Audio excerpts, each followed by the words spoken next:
Sekarang kita ini terkontaminasi dengan aneka hal, memudahkan kita untuk terpengaruh pada hal yang negatif itu cepat sekali.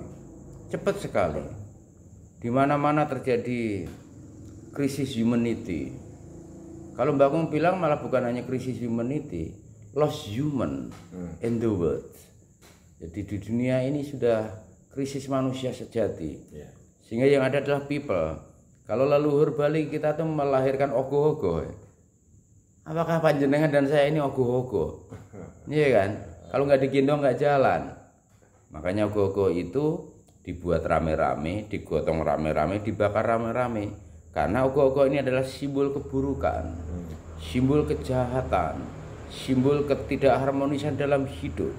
Maka dibuat rame-rame, digotong rame-rame dan dibakar rame-rame. Untuk melanjutkan besok kita menyepi, menyucikan diri. Tidak ngomong, tidak makan, tidak minum, tidak bicara. Berada dalam kesunyian, menyucikan dan menyepikan diri. Maka setelah kita mampu mendarmabatikan kesucian dan kemuliaan beliau, kita dikasih anugerah, dimenangkan dalam galungan. Ya kan, dimenangkan dalam kebajikan itu. Setelah itu dikasih anugerah pula saat kuningan, dikasih kemuliaan beliau. Ini 48 hari raya ini kan harus dibagikan pada generasi muda kita yang belum tahu. Ini pentingnya ke sana, Pak. Nah, tanpa kita memahami esensi pernapasan panjang itu, kita tidak meraih, Pak, yang weruh sarira dan weruh ing panuju tadi. Ini Mbak Kung ulang-ulang terus, Pak. Weruh sariraning pribadi lan weruh ing panuju itu mutlak dalam kehidupan manusia. Maka beliau itu gak mungkin nasihatin itu tanpa mencapainya. Leluhur kita sudah mencapai hal itu, maka menasihatin anak cucunya.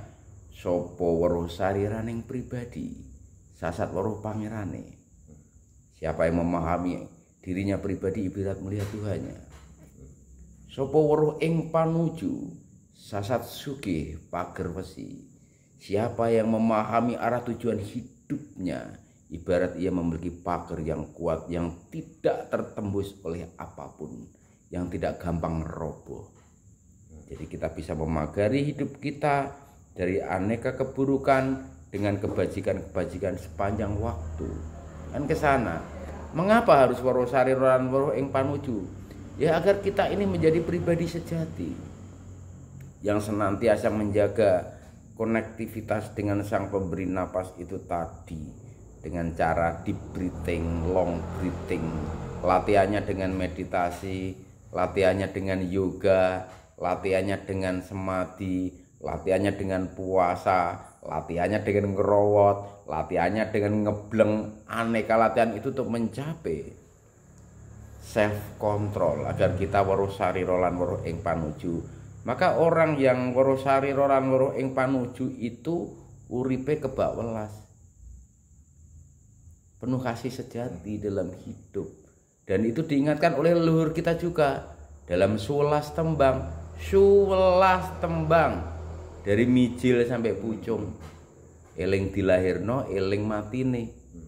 Ya, ini kan kalau tidak menjalankan itu, tanpa itu, maka ya seperti sekarang ini, Pak. Lost humanity. Kita ini ogoh-ogoh. Kalau di Jakarta ondel-ondel, kalau di Yogyakarta Solo sana nini towo jatuhnya. Bergeraknya kalau digotong. Ya, kalau nggak digendong nggak bergerak.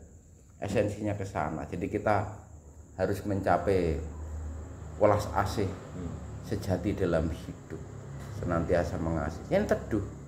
Ya, kalau doa panjenengan berhenti saat merasa diusap dengan kesejukan itu, ya astungkar. Berarti jenengan dapat bimbingan yang luar biasa. Dapat spirit directing yang indah langsung dari anugerah beliau. Bisa diwakili oleh kawitan dan saluang kita. Maka kita nyuguh selalu kopi 2 gelas, yang satu untuk kawitan laki-laki, yang satu untuk kawitan perempuan, mewakili kasih abadi beliau dalam kehidupan. Makanya di Bali ada bikin rong telu untuk melinggihkan. Kita selalu bikin rerepan, bikin lungsuran, ngejot dan sebagainya agar kita ingat, agar eling lan waspada itu dan tetap menyatu. Jagat gede, jagat cilik, nyawiji mering sariraning sun. Coba bayangkan, seindah itu didikan leluhur kita tanpa mengajari, tanpa mendikte, tanpa menggurui, disenandungkan dengan tembang-tembangnya. Ngilmu iku kelakoni kanthi laku. Bayangkan coba, indah banget itu nasihat itu tanpa menggurui.